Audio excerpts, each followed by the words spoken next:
With a philosophy of less material, more humanity, Mi-Mix broke all existing conventions for smartphone design, with a front of nearly all display and a lustrous ceramic body reminiscent of jade.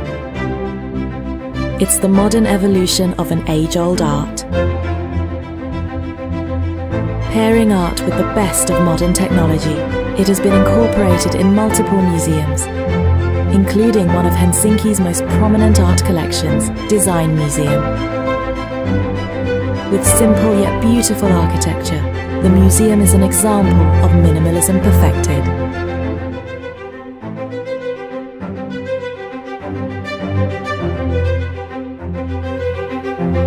Good design for everybody is one key principle. I think the use of ceramics in a phone offers different kind of possibilities, and I think it's a very interesting choice. The Xiaomi phone is an art piece.